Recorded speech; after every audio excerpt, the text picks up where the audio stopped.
Fala, rapaziada do canal do Leão. Então, né, gente, ontem nosso presidente convocou mais uma entrevista coletiva, a segunda aí em pouco mais de um mês, para anunciar a saída de Thiago Carpini, né? Até então ele não havia anunciado a chegada de Carille e também para responder algumas perguntas dos repórteres, né? Antes de mais nada, eu pedi para você deixar o like desse vídeo que ajuda pra caramba a gente. Pedir sua contribuição aqui no Pix do canal que vai estar aparecendo na tela aí durante todo o vídeo. É assim, gente, apesar da tragédia que tem sido a gestão de Fábio Mota em 2025, a gente precisa ser justo e dizer que ele é um dirigente que não se aputa, né? Ele dá a cara a tapa nos momentos de crise, né? Apesar assim de em alguns momentos ele ser bem reativo à crítica, né? Chega até a citar nome, direcionar hate para os desafetos dele. Mas ele é cara homem, ele bota a cara a tapa. Por mais que muita gente vá comentar, é lero-lero, é a mesma conversa de sempre. Mas se fosse um dirigente que estivesse se escondendo e não der satisfação pro torcedor, a gente já tá muito mais puto e reclamando muito mais. Então é melhor um cara que chegue e dá satisfação. Por mais que ele use da habilidade de oratória dele para tapear o torcedor, é natural. Fábio é um dirigente muito inteligente, sabe? Um cara que tem habilidade com as palavras, o cara... Ele tem um bom trato com a imprensa, né? Apesar do discurso dele ser essencialmente político, ele fala de maneira natural, ele fala de maneira espontânea. Ele não fala daquela maneira empoladona que é característica dos políticos. Então acho que isso dá muito mais credibilidade pro discurso dele. Eu percebo que ele tem uma percepção assim muito boa do que aflige o torcedor. Ele tem uma leitura assim do cenário, do que é que o torcedor tá reclamando. Ele não fica alheio, tá, sabe? Ele fica atento ao que está sendo falado entre a torcida. Ele vê o que é que está sendo discutido pela imprensa, ele vê o que é que está sendo discutido pelos influenciadores, principalmente assim nas redes sociais, né? Ele mostra consumir muito as redes sociais, ele já chegou a se referir às páginas, a galera que cria conteúdo por Vitória, então parece que ele é muito atento, ele fica fazendo aqueles egocês de vez em quando para ver o que andam falando dele. E ele acaba usando isso ao favor do seu discurso, né? Tanto que na coletiva, muitas vezes a gente vê ele se antecipando as perguntas dos repórteres, né? Eu tava vendo essa coletiva de ontem mesmo, tem uma pergunta que o repórter, eu não sei quem foi, se eu não me engano foi PH, começa a elaborar, exaltando os feitos dele do passado, quando ele tirou o time da Série C, e ele mesmo interrompe o sacana, fala assim, não, vamos esquecer do passado, vamos focar no presente. Provavelmente, né, o repórter começou a pergunta, né, tentando antecipar o que era esperado que ele usasse como resposta. Começa admitindo, eu sei que você fez isso no passado, mas provavelmente a pergunta dele caminharia para aí. Só que Fábio já estava ciente de que esse tipo de resposta já era esperado pelo repórter. Ele já dá um passo à frente, ele dá um nó tático total aqui, liso. Só que aí no final da resposta, ele mesmo não se aguenta e acaba cometendo um ato falho e voltando a falar do passado. Os repórteres, muitos deles putos, que são a maioria torcedores do Vitória, eles vão pra coletiva pra encurralar ele nas perguntas, né? Até porque existe tanto uma ansiedade dos próprios repórteres como da torcida que segue essa galera que começa a cobrar lá e bote pra alinhar nas perguntas. E os caras vão, né, com sangue no olho, preparado pra isso. Mas ele, de forma muito habilidosa, né, se antecipou a maioria das perguntas e desmontou os repórteres. Ele é safo, velho, não adianta, o cara é bom. Ao contrário de Carpini, por exemplo, que foi pra coletiva cheio de ranço. Quanto mais ele era questionado, mais ele dava uma resposta passiva-agressiva. Sabe aquelas respostinhas atravessadas que parece que você tá sendo calmo, mas na verdade você tá... Pois é, ao contrário de Carpini, que foi armado pra coletiva, armado no sentido figurado, tá, gente? Fábio Mota não, ele foi relaxado, humilde. Os caras vinham mais, mas você não acha que contratou? Contratei errado mesmo, você tá certo. Não era pra ter demitido, era pra ter demitido antes mesmo, foi isso mesmo, errei. O homem é puta véia, irmão, não adianta. Ele joga e joga, ele coloca Champions no bolso. E eu tô dizendo que isso é ruim não, tá, gente?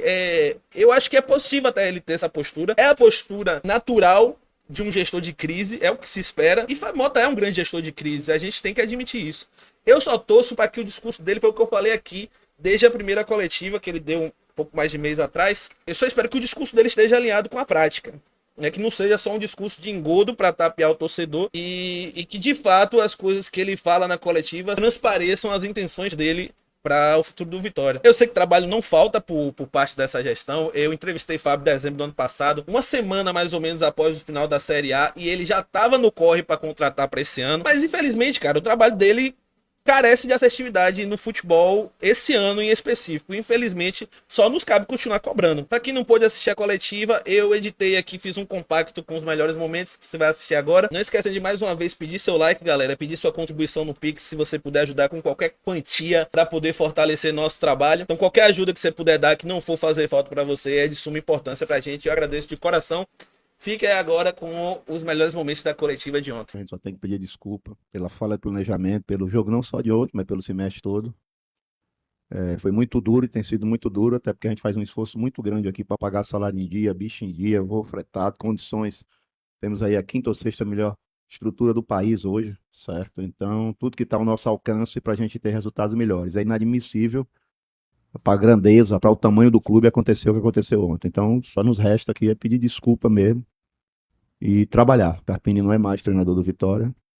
Nós tivemos uma conversa com o treinador hoje e resolvemos, por bem, mudar o comando tático do clube. Nós estamos em conversas e no mercado, o Márcio Goiano assume o Vitória hoje, vai fazer o treinamento de hoje, temos treinamento amanhã e depois temos um outro treinamento antes do jogo lá em Porto Alegre. E agradecer a todos eles, a toda a comissão técnica, 1 ano e 4 meses que contribuíram muito para a grandeza do Vitória, e dizer que a vida é assim, o ciclo passa, a bola para frente, a tristeza de todos nós é grande, a vergonha de todos nós é grande, mas agora nos resta pensar no campeonato mais importante, que é o Campeonato Brasileiro. Temos 2 jogos dificílimos fora de casa. O Vitória contratou, fez 3 contratações. Já também vem um pacote de jogadores para auxiliar nessa retomada do Vitória no Brasileiro? Nosso planejamento sempre foi contratar de 6 a 7.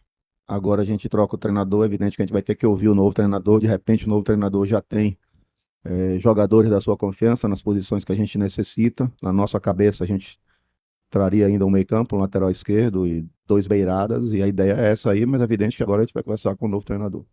A janela só fecha dia 2 de setembro, a gente tem até dia 2 de setembro para trazer essas peças e também para buscar os recursos. E na sua opinião, o que mais pesou para essa tomada de decisão na troca do comando técnico do Vitória?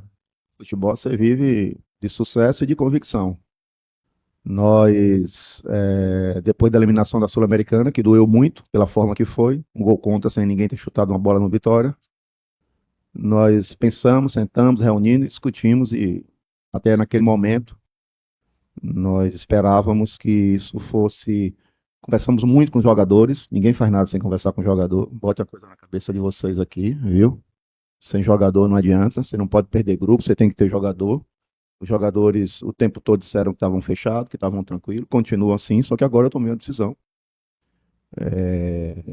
Porque nós demos o tempo devido, voltamos, fizemos um bom jogo contra o Corinthians, fizemos um jogo contra o Cruzeiro, que quase que não teve jogo, mas no fim o resultado acabou sendo bom. Agora, ninguém esperava, acho que nem o torcedor do Confiança esperava ganhar o jogo aqui do Vitória. Não é só ganhar o jogo, não é da forma como o Vitória jogou, depois de ter tido tanto tempo para treinar, 15 dias para treinar, essa parada e voltar daquele jeito. Então, aí quando você termina a convicção, você tem que sentar para conversar. Faltou admitir uma crise no Vitória? Acho que o planejamento está errado. Eu não tenho problema em admitir, não. Crise não, até porque não tem crise. Não tem crise de ambiente, não tem crise com atleta, não tem crise. Eu acho que o planejamento foi errado. O planejamento foi feito errado. Assumo minha culpa, lógico, da mesma forma como sentei aqui para vibrar por ter sido campeão brasileiro e tal. Erramos. Esse ano nós erramos em tudo. Acabou, ponto final. O que é que a gente tem que fazer agora? Mudar essa realidade, que é a realidade do Vitória hoje. Para mudar a realidade do Vitória, você tem que encerrar cliques e mudar parâmetros. Durante esse período todo desse ano, a gente fez uma série de ações. Afastamos, fizemos a reformulação do elenco, tiramos jogadores que, dentro da nossa ótica e da comissão técnica, não estavam acrescentando. Estamos trazendo novos jogadores. Trocamos o diretor de futebol. Nós, em momento nenhum, ficamos inertes aqui ao que está acontecendo no Vitória. Trocamos o diretor de futebol, certo? Restou agora a troca do treinador, que era o último pilar do que foi montado de planejamento no início do ano. Então, nós estamos, infelizmente, refazendo o planejamento. Como é que o Vitória vê esse momento diante do projeto que foi feito? Você tem hoje um elenco que teve também participação de Carpini na montagem. Como é que fica toda essa situação agora, o Vitória buscando um novo treinador? Na verdade, a maioria das vezes, dentro do futebol, você monta o elenco e o treinador organiza o time, tá? E assim tem sido feito. O treinador que vai chegar, evidentemente, vai dar as opiniões dele, certo? Vai analisar o elenco. e vai ver as carências do elenco. Carências essas que nós sabemos, mas que ele precisa ver dentro do estilo de jogo que ele joga. A gente não sabe se o treinador que vem é o treinador que tem o mesmo estilo do jogo que o Carpini tinha. A gente sabe que o elenco que nós montamos e tentamos montar e que deu errado, tanto deu errado que a gente fez reformulação, já tiramos 8 jogadores. Até vou dar uma notícia aqui, nós renovamos o contrato de Ronald por mais 2 anos, ele fica no Vitória. Esqueci de falar isso aqui, certo? Então, o treinador que vai chegar e vai, evidentemente, dar as opiniões dele sobre quem vai estar chegando. A pausa era um período muito importante para todos os times da Série A, principalmente por ser uma janela que você teria treinamentos, folga, tudo para que o clube zerasse questão de cansaço físico e etc. A troca do treinador era pedida por muitos torcedores desde antes da pausa. E era para ter sido feita lá. Concordo com tudo. Vá, continue. A minha pergunta era justamente sobre essa. O time, será que foi errado? E queria que você dissesse qual foi o fator que, antes da pausa, você escolheu manter o Carpini e que mudou após a derrota de ontem para você tirar com apenas um jogo depois desse período todo. Um clube de futebol se faz também com a torcida. E a torcida do Vitória é responsável de ter retirado o clube da Série C e ter trazido para a Sul-Americana. Sem a torcida do Vitória, a gente estava aqui hoje ainda com 4 mil sócios na Série C ou na Série B. Certo? Digo isso todos os dias. O grande responsável pelo sucesso do Vitória é a torcida do Vitória. A torcida verdadeira. Não é aqueles que criam personagem de fake news para ficar agredindo os outros. A torcida do Vitória é verdadeira. Aqui eu saí hoje, fui almoçar no shopping, eu não tenho esse problema, e a torcida que veio apoiar e que reconhece o trabalho que tem sido feito no Vitória. Só que, para você gerir um clube de futebol, você tem outros componentes. Primeiro, o treinador tem que ter relação com os jogadores. Você não pode demitir um treinador quando os jogadores lhe chamam no vestiário e dizem: estamos fechados com ele, nós vamos bancar ele, vai dar certo. Porque se você fizer isso, você corre risco de perder o grupo todo. Então, essa discussão para chegar no fim do ciclo chegou num grande debate. Não é, então quem manda é jogador? Não, não é quem manda é jogador. Tem presidente? Tem. Mas o mundo mudou. E as pessoas hoje não estão mais daquele formato anterior, não. Que tem que ser no chicote, tem que ser tudo no diálogo, na conversa, no convencimento. Porque se você não convencer, ela simplesmente vai dizer: tudo bem, você quer do seu jeito, faça do seu jeito.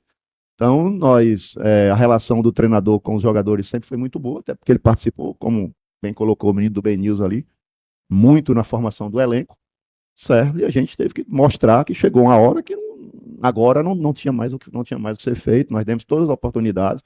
Quando a gente foi eliminado por Náutico, naquele momento, tivemos a primeira conversa.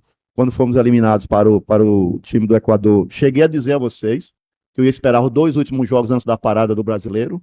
Graças a Deus fizemos 2 pontos, não perdemos nenhum jogo, certo? E ontem foi a terceira eliminação, que ninguém esperava e que é muito forte para um time da grandeza, do tamanho do Vitória. Um episódio de vergonha. Eu não dormi, não vou dormir. A torcida do Vitória com certeza não dormiu, não vai dormir. É indignação, é raiva, certo? A vontade que eu tenho de mim mesmo, certo? É essa aí. Chegou uma hora que não dá mais. Então, chegou a hora de se mudar o ciclo. Essa demora para trazer os reforços, em que se ocasiona? Existia o pensamento de vocês em aguardar um novo treinador para trazer uma nova diretriz? Não. É a dificuldade mesmo. Quem foi qual foi o clube do Brasil que anunciou 3 contratações nessa janela aí? Me diga um só. Não tem jogador no mercado. Bora para os do Nordeste aqui. O Fortaleza contratou quantos? O Sport contratou quantos? O Bahia contratou quantos? O Ceará contratou quantos? Não tem jogador no mercado. A grande verdade é essa. Por que está todo mundo correndo para o mercado internacional? Porque você não tem. E quando tem, está muito caro. Então não é um problema do Vitória. A Vitória sabe que tem que contratar, certo? Acho até que a gente foi quem mais contratou agora nessa janela, até então. Mas não está fácil. E além do mais, não tem, se você parar para analisar com o regulamento, você só pode contratar jogadores da Série A que não fizeram 7 jogos. E os jogadores que não fizeram 7 jogos na Série A, se não estão servindo para os clubes da Série A, por que é que vai servir para o Vitória? Nós temos aí avançado mais 2 contratações que devemos anunciar nas próximas horas, que é um lateral e um meio-campo, que também vão vir de fora do país. Continuando nessa questão dos reforços, eu entendo perfeitamente a questão das dívidas, da dificuldade do clube contratar, de fato. Eu concordo com isso tudo e entendo que o clube está se movimentando no mercado. Mas especificamente com relação ao discurso de temos até 2 de setembro, humildemente, com todo o respeito que eu tenho a você, a gente não tem até 2 de setembro. Você não acha que esse discurso, ele piora o contexto? Não passa uma falsa sensação de que não tem urgência, sendo que a gente sabe que tem urgência e você mesmo falou que tem urgência? Depende do retrato do jogo. Se você, depois do jogo do Corinthians, dissesse que você tinha até 2 de setembro, estava tranquilo. Não, se depois do jogo do Confiança, você disser que tem 2 de setembro, é desesperador. E eu sou torcedor, assim como vocês todos. Eu estou presidente aqui, eu digo todo dia por acaso. Eu sofro tanto quanto vocês. Eu sei, ninguém aqui sabe mais do sofrimento, da responsabilidade do que está sentado nessa cadeira. Eu sei o que é isso. Então, não adianta também você trazer por trazer. Só para dizer que contratou? Não adianta. Agora a gente não pode errar. Nós já erramos tudo que podia errar no início do ano. Se errar agora é fatal. Você falou que você ouviu muito o elenco quanto à demissão do Thiago Carpini, que não fez isso antes, muito por causa do elenco que tinha. Também, né? Muito também. Sim. E como o elenco recebeu essa demissão hoje? Bom, antes de vir para cá, sentei lá com vocês. Já tínhamos tido uma conversa, saí daqui ontem 2h30 da manhã, mais ou menos. Conversei com uns 4 ou 5 aqui, que são os líderes do grupo. Os líderes já conversaram. Hoje de manhã já estava meio que pacificado que a gente precisa fazer essa mudança. Vemos uma reunião, se cobraram muito, não quer dizer que está mudando o treinador, que eles estão isentos, eles são responsáveis muito mais do que o treinador, igual o treinador. Os jogadores têm a mesma responsabilidade, que recebe salário em dia, bicho em dia, as condições ideais, tem que ser cobrado também, e a gente cobra deles aqui todo dia, certo? Mas agora é bola para frente. Se é um escudo que os jogadores tinham, o escudo caiu. Agora é cada um por si, cada um vai ter que mostrar o que tem que fazer. Você, desde que você assumiu, né, a presidência do Vitória, na época lá que o Vitória ainda estava na B, caiu para C. Não precisa lembrar disso não, vamos falar da pra frente. Não, mas é porque eu quero seguir num Não, contexto. quando você começa a falar assim que eu saí da C para B, para Não, eu só mas tenho não, esse discurso, então bora não é esse discurso, não. Bora esquecer. Não é esse discurso, porque assim, Bora falar de os seus erros estão vindo realmente da Série C. Quando Sim. você contrata um treinador, demite e 2 dias e 2 semanas depois volta, e você só consegue fazer essa recuperação, tenta fazer a recuperação no meio do ano. E mais uma vez você está tentando recuperar o time no meio do ano. Aí a pergunta é: vai dar tempo? E aí vou reforçar essa pergunta de Léo. Até 2 de setembro vai ser esperado, até dia 2 de setembro para uma contratação. Presidente do Flamengo e do Palmeiras, eu não tinha esse problema. Fábio, a gente tá no Flamengo, não, a gente tá no Vitória, a gente precisa. Tinha grana. Minha mãe sempre diz o seguinte: eu não tenho nada a ver com os seus amigos, eu tenho a ver com você. contratava 3 ou 4 e não errava. Só erra quem contrata muito. E a gente só contrata muito porque a gente tem necessidade de montar quase que um time todo campeonato. Enquanto a base não for uma base pujante como vem sendo aí, vem caminhando para ser, a gente vai viver essa realidade. Isso é coisa simples. Quantos jogadores da base a gente tem no clube hoje? Por que a base fizeram o que fizeram? Fizeram o que fizeram? Não. A base vem em reestruturação, a base vem... Nós subimos hoje aí 4, já temos 5 ou 6 jogadores no elenco atual do Vitória. A base não é um estado da noite pro dia que vai resolver, não. E a gente só vai equilibrar quando tiver a base. Então, você só contrata pouco quando você tem uma base forte. A base do Vitória está em reestruturação, assim como o Vitória está em reconstrução. Eu sei que vocês ficam putos quando fala isso, mas 3 anos atrás ele estava jogando com o Ipiranga de Erechim, com esse Confiança na Série C, entendeu? Então as coisas aconteceram muito rápido no Vitória. Eu digo isso todo dia. A ascensão do Vitória aconteceu muito rápida. Foi muito rápida. Tem clubes que levam 5 anos na Série B para subir para A, 3 na Série C para subir para B. Nós tivemos que ter acesso seguido, graças a Deus, ao apoio da torcida, ao planejamento que foi feito, e que se você for botar entre os erros e o acerto, eu posso ter certeza que eu tenho mais acerto do que erro. Tem um erro sim. Esse ano é um ano de erro. Estou aqui assumindo. Esse ano é um ano de erro. Tem tempo de recuperar? Tem sim. Já tivemos problemas piores e recuperamos. Eu tenho certeza que com o apoio da torcida, com tudo que a gente faz, a gente vai recuperar sim. Com o novo treinador, com o novo ciclo, jogadores que vão contratar, nós vamos recuperar. A vida é assim. Presidente, boa tarde. Falando sobre ainda essa questão de erros, como você falou, os seus acertos, eu acho que todo torcedor do Vitória reconhece e sabe quais são, na gestão e esportivamente falando também. Mas o que eu gostaria de saber, o que o senhor acredita, o mesmo ciclo há 4 anos. Qual é o mesmo ciclo?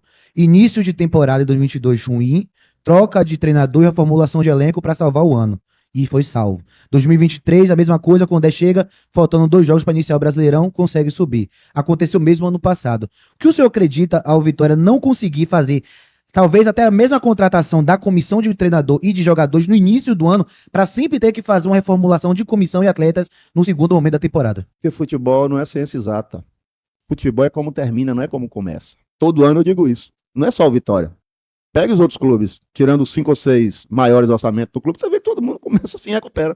Não é assim. Quando você tem muita grana e muito orçamento, você erra pouco.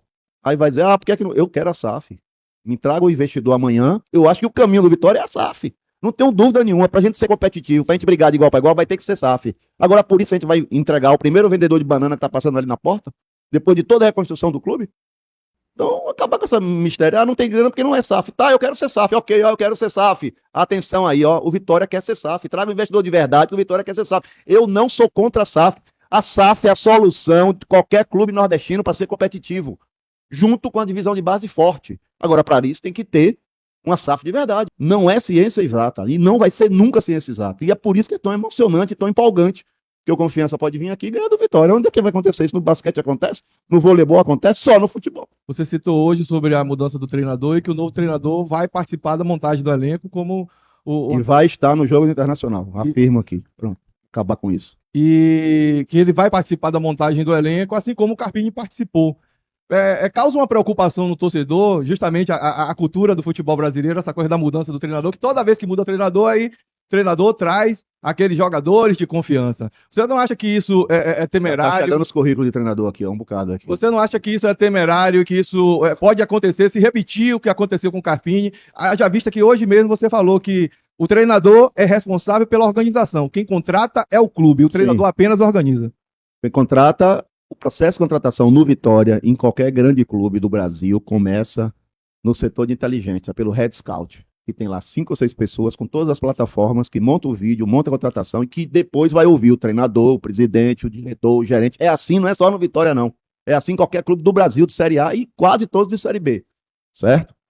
Uma coisa é você ver um lance de Guma Guedes jogando, outra coisa é você ver 5 jogos de Guma Guedes. Às vezes o cara me manda um lance de Guma Guedes, aí me entrega logo, olha que jogador. O Red Scout não olha só o lance, ele vai olhar 5 jogos para ver se ele tem intensidade, como é que ele dá passo, como é que ele... Então isso é uma filosofia que o mundo todo adotou. Então, e cheguei a dizer aqui, por exemplo, o treinador ele dá opinião, mas não é ele que monta o time. No caso do Vitória deste ano, nós tivemos uma ascensão muito grande até chegar na Sul-Americana, certo? Fizemos milagre com o time que nós tínhamos, aumentamos o investimento e mesmo assim não deu certo. Acontece.